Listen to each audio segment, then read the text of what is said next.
ഇവിടെ ഉണ്ടാക്കാൻ പോകുന്നത് പീച്ചിങ്ങ തോരനാണ്. ആദ്യം പീച്ചിങ്ങ എടുത്തതിന് ശേഷം നമ്മൾ ഇങ്ങനെ പീലർ വെച്ച് ഇങ്ങനെ ചീവിക്കളയുക. ഇങ്ങനെ ചെയ്യാൻ മതി. ഇങ്ങനെ നീറ്റാക്കി ഇതിൻ്റെ തൊലി ഇങ്ങനെ ചീവിക്കളയുക.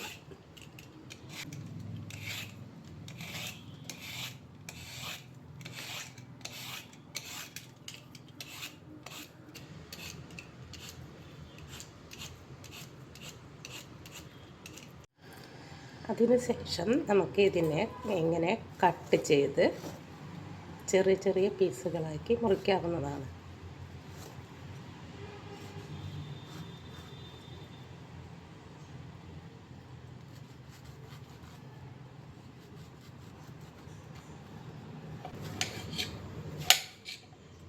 ഇങ്ങനെ ചെറിയ ചെറിയ പീസുകളായി മുറിക്കുക.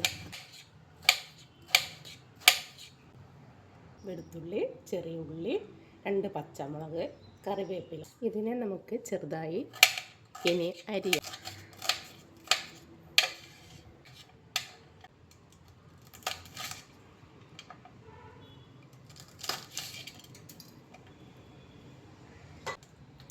ഈ പച്ചമുളകും വേപ്പിലയും നമ്മൾ അരിഞ്ഞു വെച്ച പീച്ചിങ്ങയിലേക്ക് ഇടുക.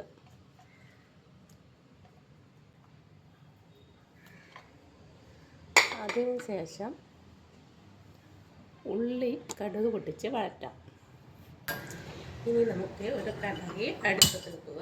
അതിലേക്ക് കുറച്ച് വെളിച്ചെണ്ണ ഒഴിക്കുക.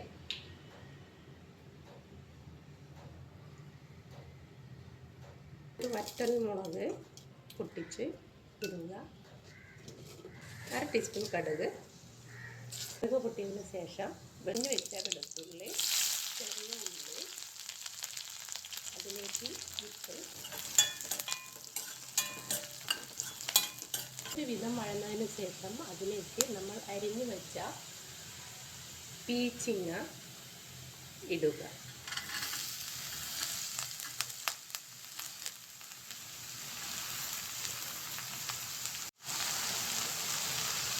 കാൽ ടീസ്പൂൺ ഉപ്പ്, ഒരു നുള്ളു മഞ്ഞൾപ്പൊടി ഇട്ട് വഴറ്റുക. നമുക്ക് ഇത് അടച്ചു വെക്കേണ്ട ആവശ്യമില്ല. അടച്ചു വെച്ചാൽ കുറച്ച് വെള്ളമായി മാറും. ഇളക്കി കൊടുക്കുക. ഇനി നമുക്ക് ഇതിനെ ഒരു ബൗളിലേക്ക് മാറ്റാം.